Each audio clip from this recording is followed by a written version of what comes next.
Assalamualaikum warahmatullahi wabarakatuh. Let us introduce ourselves as a group 4. Here we will present the result of the book review entitled Tuesday with Mori. Before that, we would like to introduce ourselves, the name of our group member. My name is Nazifa Tafia, roll number the last 3 digits 213. Next. My name is Supriwanda. Roll number the last 3 digits are 198. My name is Warsidhati. The last digit number 146. My name is Atik Nur Anissa. Roll number the last 3 digits are 206. My name is Almira Aurel Arishmamsyah. My last digit number is 208. My name is Rashi Anglini Julianingrum. The last 3 digit number 210. My name is Nisrina Salis Nafia. My last digit number is 217. My name Radhi Dharma Stasina Aji. 3 digit terakhir 221. My name is Ahmad Lindang Alfred Indonesia dengan NIM 3 digit terakhir 2414. The curriculum set the tone for the story, describing how Mitch reconnected with Mori after years of focusing on his career. Mitch learned that Mori, his favorite professor from college, is now suffering from ALS, a degenerative disease that affects nerve cells and causes muscle weakness, ultimately leading to paralysis.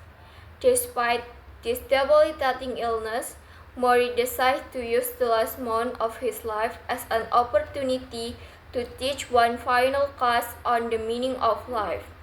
With Mitch as his sole student, every Tuesday they meet in Mori's home, where he imparts wisdom drawn from his life experience. This conversation covers topics such as love, work, family, community, aging, forgiveness, and death. There are no grade or written exam, only oral discussion where Mitch and Mori openly question each other and explore answers from the heart. Mori, in his acceptance of mortality, hoped to pass on to Mitch the life lesson he considered most important, while Mitch as the opportunity to reconnect with value he had abandoned. The syllabus. Boris Schwartz, a devoted and passionate teacher, faced a terminal diagnosis of ALS. Known for his love of life, teaching, dancing, and deep relationship, Mori gradually lost his physical ability as the disease progresses. Instead of withdrawing, he decides to treat his final moon as a project on dying, opening his home to friends, former students, and even a television crew. He used his illness as an opportunity to teach others about living meaningfully. By candidly discussing it, Mori hoped to ease people, fear, and inspire them to live with authenticity and compassion.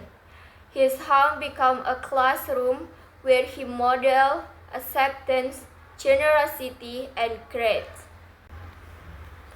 The student, Mitch album, owns an idealistic student inspired by Mori's life philosophy, become a busy sport journalist driven by success.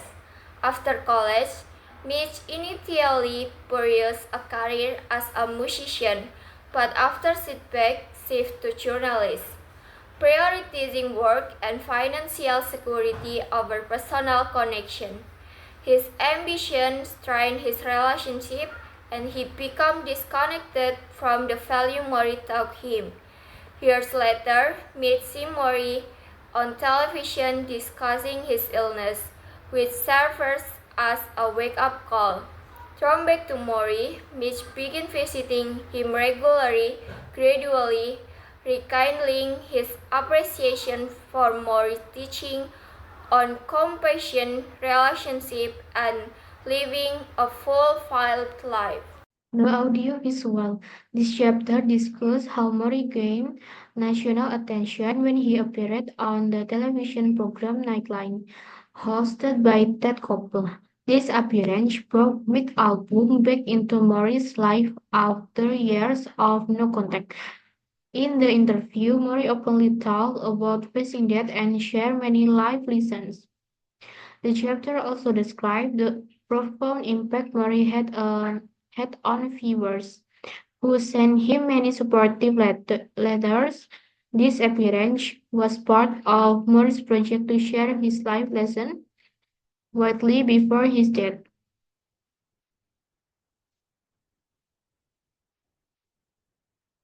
The orientation in this part may describe his return visit to Mori's home after a long time, seeing his teacher weekend. Kenapa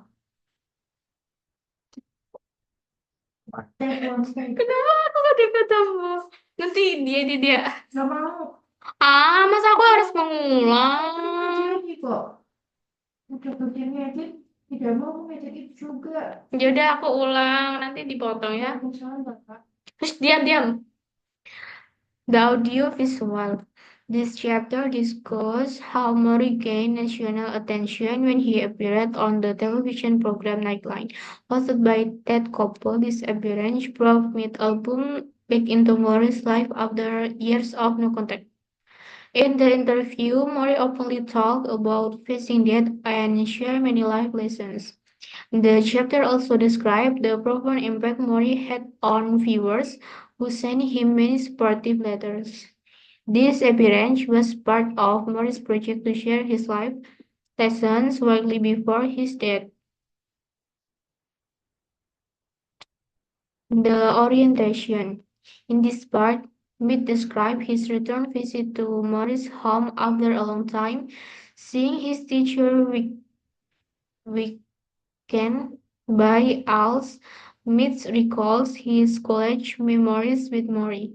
He feels surprised and somewhat ashamed of his own busy life, which has drawn him away from what truly matters. The chapter shows Mead's orientation as he began to rediscover life value, values he once learned from Mori. The classroom. In this chapter, Murray and Mead began their informal lessons in Murray's dining room. They talked for hours, and Murray shared his insight on life, love, and death. This classroom became a place where Mead relearned this meaning of life from Murray, with each discussion serving as a meaningful lesson. Mead started to realize that marriage should serve as a bridge between life and death, with many people coming to hear advice from someone nearing the end of life. Talking attendance. In Stay with Mori by Mitch's album, the chapter Talking Attendance detail Mitch's reflective period will covering the Wimbledon tournament in London.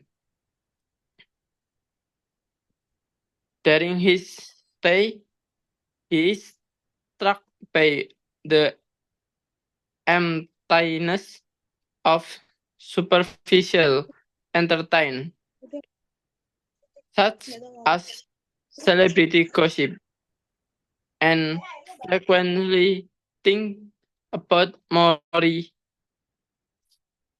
Stewart, his former professor, who is now terminally ill. Maury had embraced a lifestyle rich and rich in meaningful human interaction, focused on love and community rather than material pursuit.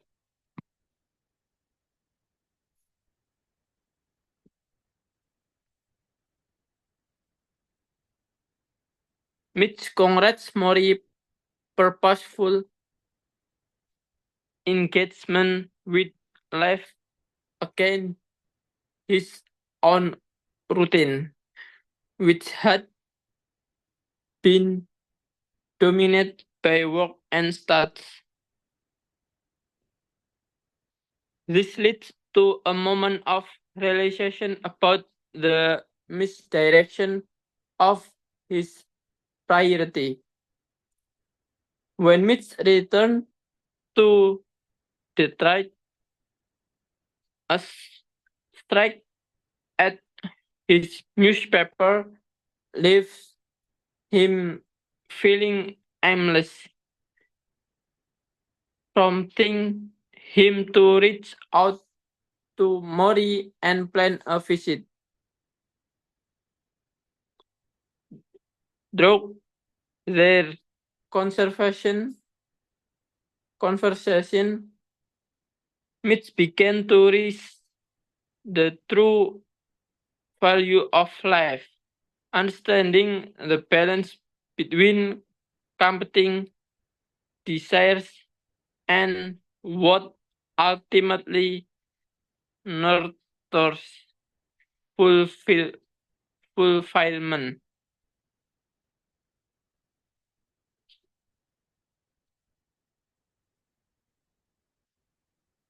The first Thursday we talk about the word.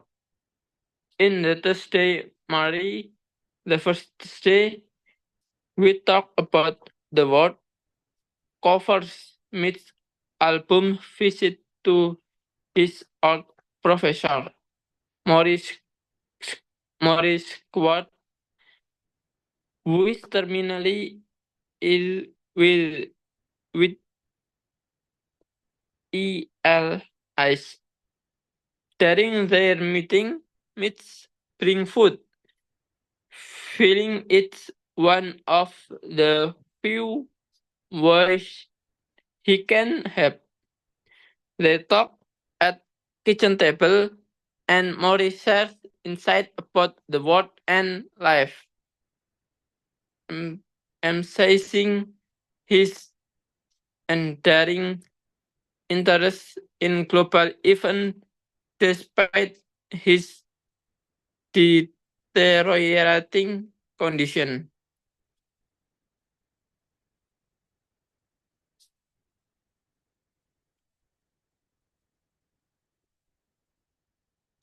Mori reveals that his illness has heightened in empathy, even making him tearful of a news story. This moment surprised me, who, as journalist, is accustomed to maintaining an emotional distance from the stories he reports. Mori, however, encourages the expression of emotion and states that learning to give and receive love is the most crucial aspect of life. He quotes, "Love is the only rational act," underscoring the theme of compassion. This conversation prompts Mitch to reflect on his own emotional detachment and subtly show his journey toward change, and he tenderly kissed Mori cheek before departing, promising to return.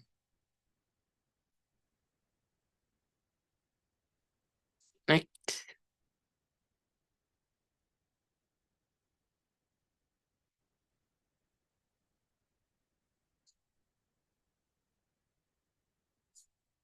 The second Thursday, we talk about feeling sorry for yourself.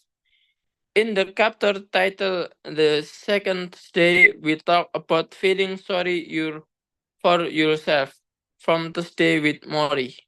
Mori says with Mitch how he managed the progression of his ELS. Mori admits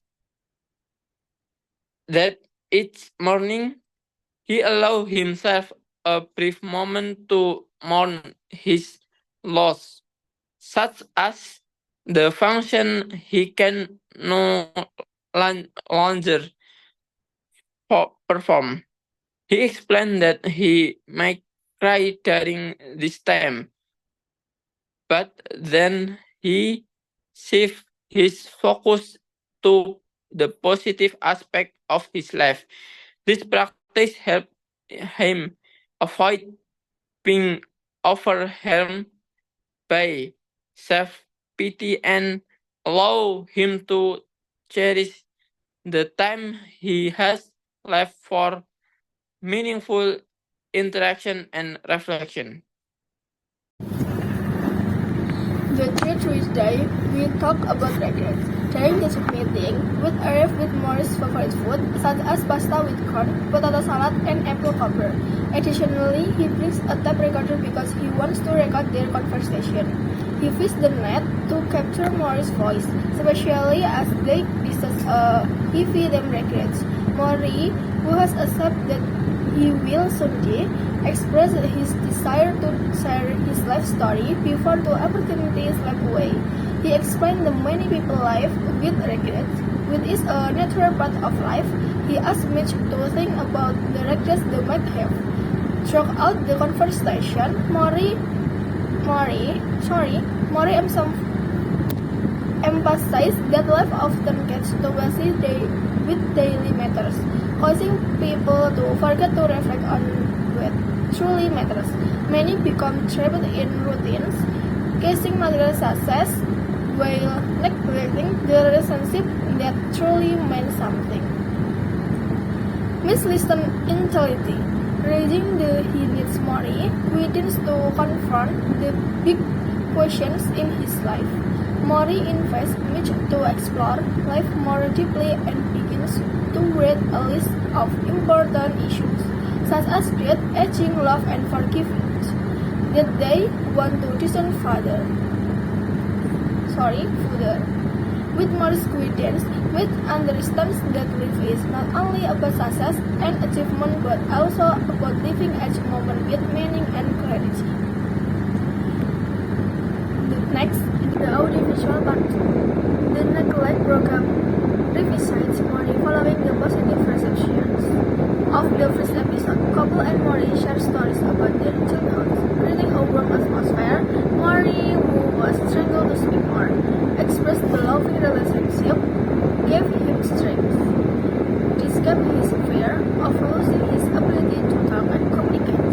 Maury also touched on Sharon and how he plans to communicate without his voice. He spoke about his friends, Maury's aunt, who is tone deaf, emphasizing the importance of love without words. Before the interview concluded, Maury read a letter from a teacher in Pennsylvania who teach children who have lost parents. Maury lived and the pain of losing his mother in childhood, highlighting how deeply that sorrows they are resonant with him today. Next, the professor. Maury is 8 years old and revised a telegram about his mother's death, which he sees his family dressed in black and remembers the beautiful moment he shared with his mother. Boran and Kenny before falling ill after his mother's death, life becomes increasingly difficult for Maury and his brother, David, as their father, Curly, a Russian immigrant, struggle with poverty and job loss, forcing them to share a small apartment after their mother's death. Maury and David are sent to a small hotel in Connecticut to harass whoever. David becomes ill with polio and Maury feels responsible. Maury prays to judge mother and his 6 brother while trying to make a living by selling magazines. During the storm times, he longed for affection and attention for his father, but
The fourth Tuesday, we talk about death.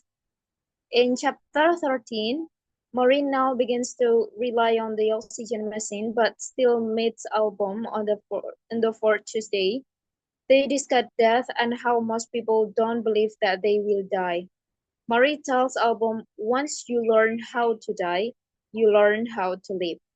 By saying this, Marie asks Album that if he could accept the fact that he could die at any time, would he still work as much as he does?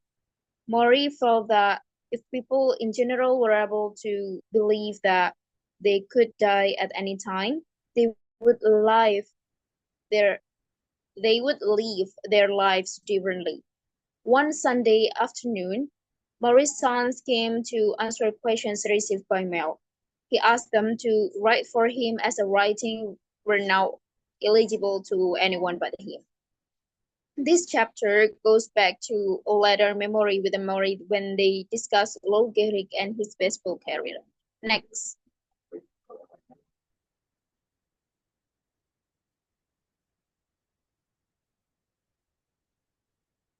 Still in this chapter 13, this chapter provides a glimpse into Maury's life as he grapples with his illness and shares his wisdom on death and living. Through his interactions with the letters and conversations with the visitor, Maury's teachings on embarrassing mortality and living a meaningful life are highlighted. The narrative captures the poignant moments of reflections and learning as Maury imparts his insight on the human experience, transcending religious differences and emphasizing the universal significance of coming to terms with mortality. Next.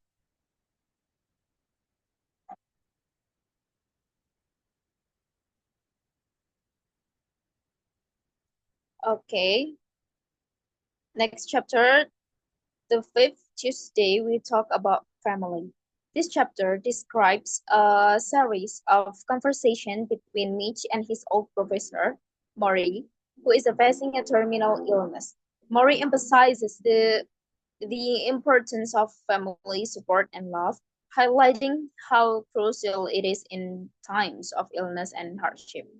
Mitch also shares his personal experience with his brother's battle with a cancer and the emotional distance that develop develop between them. This chapter also includes a childhood memory of Mitch and his brother facing a potentially dangerous situations together, which ultimately strengthens their bond. Next.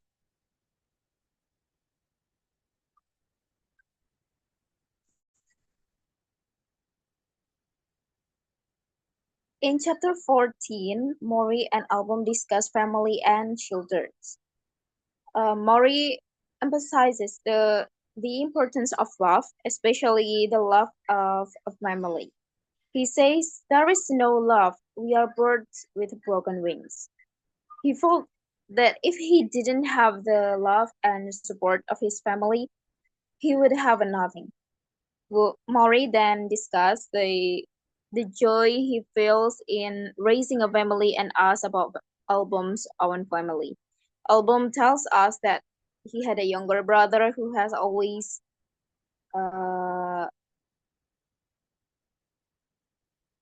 was always the family favorite. He moved to Europe after high school and developed paner- pancreatic cancer just like their uncle. His brother didn't allow any family member to help him as he battled cancer, which made Album angry. He then recalled memories of him and his brother sledding when they were children. The sled traveled in front of a car and the boys jumped to safety. Both were filled with a pride at having just escaped death. Next.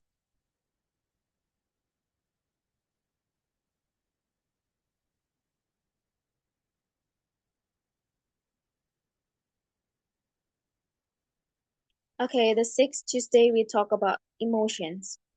In chapter 15, Album goes to Maury's house and is surprised to see his wife, Charlotte, opening the door. He shows her the food he brought for Maury, but she rejects it, saying it's too hard for him to swallow. He has to eat soft food and liquid drinks now. When Albums met Maury, he was coughing more frequently than usual. They discuss how important it is to accept something fully and then let it go. He says you need to know the emotion you are feeling and realize that it cannot hurt you. It can only help you. Maury tells Album by involving yourself in these emotions, by allowing yourself to dive into them fully, even beyond your ability, you experience them fully and completely. Later, Maury coughed and took a while to recover. Album was horrified by what had just happened to this professor. Then Maury told him that he wanted to die in a peaceful way, regardless of the circumstance, and he would achieve this by ridding himself of the fear of death. Album then recalled his conversation with Maury about reincarnations. Maury said that he wants to come back as a gazelle, as they are fast, strong, and graceful. In chapter 16, the Professor Part 2. In chapter 16, Album gives more background information on Maury. After Maury received his PhD, he spent time working at a mental hospital near Washington, D.C. Maury ended up working at the hospital for 5 years and even befriended some of the patients. Since many of the patients came from wealthy backgrounds, Maury learned that this did not by then happen. Maury never forgot his lesson of the importance of compassion. Follow his work at the hospital, he went to Brandeis to teach. He taught class on social psychology, mental illness, and health, but he still focused more on person development than career skill. Next. In chapter 17, the 7th Tuesday, we talk about the fear of again. Maury and Album discuss the fear of again. Maury has finally surrendered to this laziness. He can no longer go to the bathroom by himself. Instead of being frustrated, he is enjoying all the people around him who are helping him and taking care of him.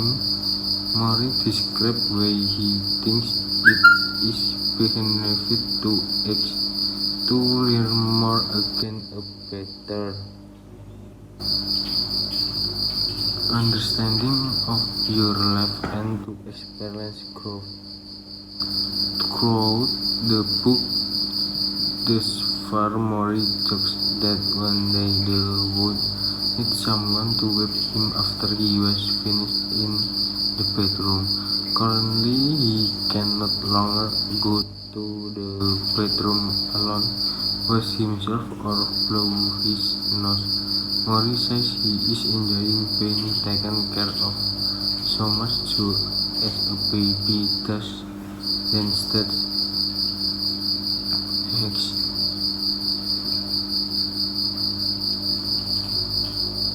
Chapter 18, the 8th Tuesday, we talk about money. Maury and Album are influenced by a quote from the newspaper and discuss money and power. Maury left his life enjoy simple pleasures such as dancing, singing, and He explained in the chapter how he sees social being brainwashed into thinking that the more you have, the better you are, he says. And that is what we do in this country. Owning this is good. More money is good, more property is good, more comprehensive is good. More is good, more is good. More explained to upon that people use testing as a substitute for love because they do not get enough. Mori tells me that in order to feel safe, people should offer to other way they have, whether it be a skill or simply just listening. The ninth Tuesday, we talk about how love goes on. In the 90s chapter, Mori and album talk about love the previous day. Someone had asked Mori if the was afraid of being for forgotten after he was died. His response is I don't I don't think I will be I Ivy could so many people who have been involved with me in close intimate wish and love is hope. You you stay alive even after you are gone. Album describes how we love the way Mary greets him upon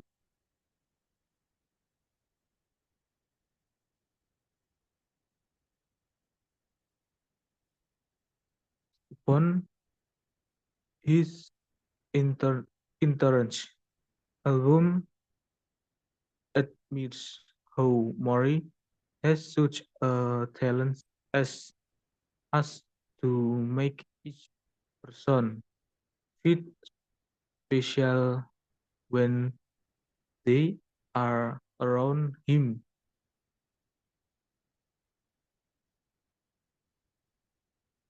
Mary tells him how important it is to stay focused and to only be present with the people who are around you.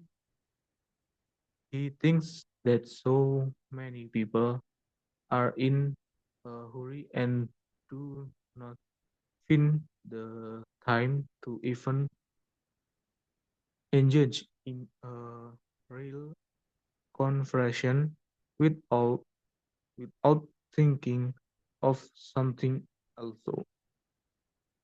Next, the 10th Tuesday, we talk about marriage.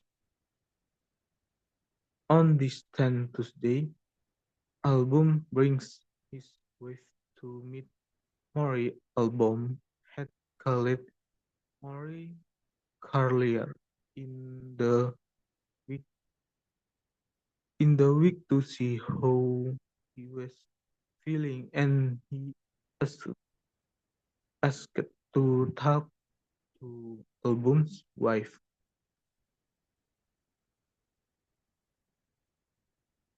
Janine, when she got off the phone with Mary, she told him she was running. She was coming on the next trip. They talked and Mary asked about her career as a professional singer, and he asked her to sing something for him. She sang a 1930 songs written by Ray Noble. When she finished when she finished singing, album her teacher running down Mary's face.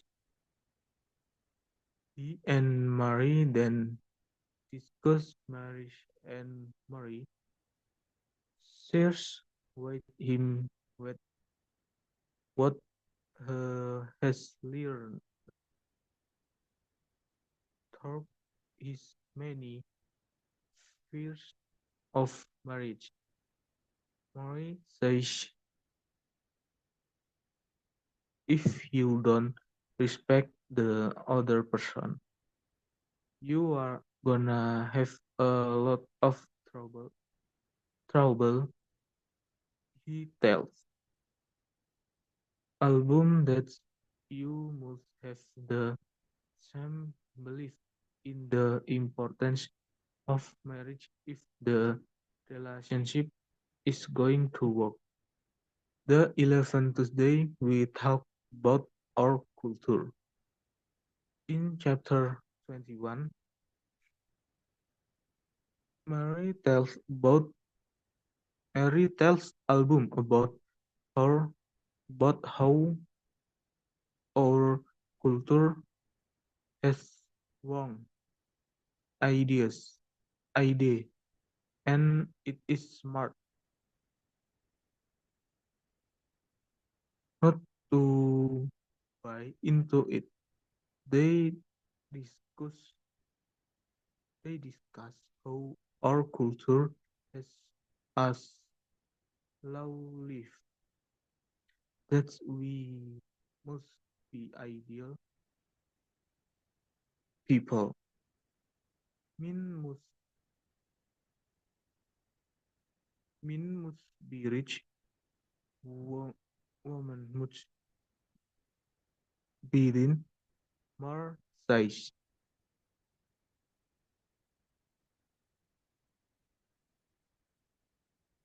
The little things I can obey, but the big things we how we think what we value. Thus you must cause yourself. You can let an, anyone or any such determine determine those for you. He says that these are things you culture would have us believe, and that we should not buy into it. Mori also explains that people do not see what they could be, how much pot- pot- potential they have. The, the chapter then flashes back to a basketball game at Brandeis in game at Brandeis University. The students are chanting to the team. We are we are number one. And finally, Mary is so tired of this. He stand up and says, "That's wrong. We bring number two." Next, the audiovisual part 3. In this chapter, couple goes back to interview Murray one last time. Couple asks him how bad it is, and Murray lifted up his hand as far as he could. Halfway up his belly, and couple understood that is that this was as much as he could move. Mori explains to couple that once he can no longer be responsive to other people. He is no longer living. He says when that is gone, Mori is gone. He also discovers in wants to discerningly. Mori shares his let's up Paris with everybody. Don't let's go too soon, but don't hang on too long. After the interview, the film keeps rolling and it catches Mori saying that he was with him up there. He wants to be an angel. This is the first time Mori admits to talking to God. Next, the 12th Tuesday, we talk about forgiveness. It is the 12th Tuesday an album and Mori discusses forgiveness. He says, forgive yourself before you do that forgive others. The full-time album rubs solution on Mori's feet to relieve them of some pain.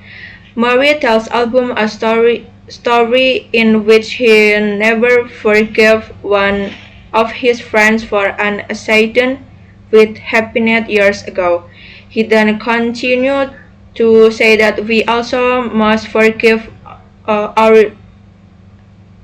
ourselves for the things we feel we should have done. At the end of the chapter, Mori tells him that if he could have had another son, he would have liked it to be album.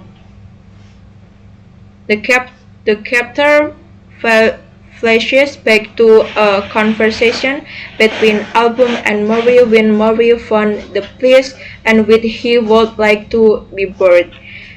It is on a hill pinned a tree and overlooking a pond. He hopes that Album will come visit him and tell him all his problems. Next, the 30th Tuesday, we talk about the perfect day. Mori has decided to be cremated upon his death. He tells Album how people act as if death is continuous and how they are afraid to see it. Mori has been having very bad nights involving terrible changing spells. He had recently had one so terrible that he almost felt as if he was going to die. He told Album that he suddenly felt at peace with dying. Album asks Mori what he would do if he was perfectly healthy for one day. Mori describes a simple day of being with friends or dancing. They then discuss Album's sick brother who he has been trying to reach for weeks. Album cannot understand how his brother wants to be left alone during this time. Mori tells him that he will eventually find a way back to his brother just as he found Mori. Mori says that an life, not a relationship. The 14th Tuesday, we say goodbye. In this emotional chapter from Tuesday with Mori, Mitch Album visits his dying professor. Mori is worried, for what he knows will be one of their final moments together. Mori, now frail and bedridden, struggles to speak and breathe, but remains deeply connected to Mitch. As Mitch walks through the house, he noticed small details he previously overlooked, realizing how close Mori is to the end. Charlotte, Mori's wife, gently prepares Mitch for the visit, while the presence of hospice nurse underscored the gravity of Mori's condition. Despite his weakness, Mori managed to express his love and appreciation for Mitch, holding his hands close to his heart. In this tender exchange, Mori assured Mitch that this moment is their goodbye, showing him that love and connection are what matter most. Mitch, overwhelmed with emotion, finally breaks down in tears. In a significant moment in their relationship as Mori had always wanted Mitch to open up emotionally. The chapter captures the essence of Mori's final lesson: the importance of love, vulnerability, and acceptance even in the face of death. Graduation. In this chapter, Mitch Albom narrates the final moments of Mori's first life and his subsequent funeral. Mori passed away on a quiet Saturday morning, with his family present. Though he took his last breath during a brief moment when they had stepped out of the room. Mitch believed this was intentional, as Mori did not want his loved one to witness his last breath, perhaps to spare them the emotional wake of the moment. This decision reflects Mori's deep compassion and consideration for others, consistent with his character throughout the book. Mitch described the funeral as a small, intimate gathering held on a rainy morning, with only close friends and his family in attendance. Despite the wet summer day, Mori's final resting place is peaceful, just as he had wanted. A lovely spot surrounded by nature. During the funeral, Mitch reflects on the final conversation he had with Mori, recalling Mori's words, "You talk, I'll listen." In that moment, Mitch imagines conversing with Mori, finding comfort in the fact that it felt natural, as if Mori is still with him. This chapter ends on a poignant note when Mitch realizes it is a Tuesday, the day they all spend together, making the connection between life, death, and their enduring bond even more profound. This section emphasizes themes of love, memory, and the peaceful acceptance of death, while also illustrating how Mori's lesson continued to influence Mitch even after his passing. Afterward. In this last chapter is an afterword written by Mitch Albom, reflecting on the impact of To Stay With Mori 10 years after its publication. He shared how the book changed his life and many others, recounting his relationship with his former professor, Mori Schwartz, who was dying from ALS. The book's journey has begun with Albom reconnecting with Mori after 16 years, leading to their famous Tuesday conversation about life and death. Albom reflects on how Mori's wisdom profoundly influenced him and continues to resonate with readers. He remembers their conversation fondly, noting how Mori, even in his weakened state, maintained a positive outlook on life and even reconsidered his agnostic views on life after death. Mori came to believe that the universe was too harmonious to be accidental, which deeply touched Albom. Albom also speaks about the unexpected success of the book, which was originally written to help Mori with his medical bills. Despite initial challenges in getting the book published, it has since been translated into multiple languages and embraced worldwide. Albom expressed his gratitude for the way Mori's teachings have reached so many people and how the book has been used in various settings, from school to funerals. In the end, Albom hopes that the book continues to raise awareness about ALS, celebrate the importance of teachers, and help keep. In the end, Albom hopes that the book continues to raise awareness about ALS, celebrate the importance of teachers, and help people cherish their time together.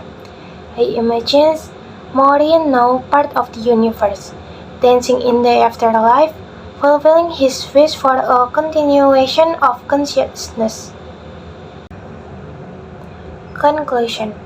In this reflective chapter, Mitch Albom looks back on his life before reconnecting with Mori Schwartz, expressing a regret for not reaching out to his old professor sooner. He wished he could tell his younger self to be more open, to value relationship over a materialistic pursuit, and to cherish moments with loved ones before it's too late. album acknowledges the lesson Morris taught him, particularly the idea that it's never too late to change or making amends in life. This concept is evident when album recounts a significant moment with his estranged brother, where he expressed his love and desire to reconnect. The exchange with his brother, who responded with humor and warmth, illustrate how important it is to nurture a relationship in the present. He then reflects on the collaborative nature of To Stay with Mori, how the book was Mori's idea, and the joy it brought them both. Mori saw the book as their final thesis, a culmination of their bond as student and teacher. The title was something they chose together, with Mori responding fondly to the suggestion. Album shared a touching memory of discovering an old paper from Mori's class, with their playful comments to each other, Mitch calling Mori coach and Mori calling him player. This interaction reinforced the deep, unique connection they had. In the final section, album reflects on the profound role of a great teacher, one who sees potential in their students and helps them grow. He remains the reader of the intimate setting of Mori's last class, where the lessons of life were imparted by the window of Mori's study. With no textbook required, the teaching Mori offered continues to resonate even after his death. The chapter closes with a reminder that, in a way, the teaching never really stopped. It continues through the impact Mori had on Mitch and through the life of readers who have been touched by his wisdom.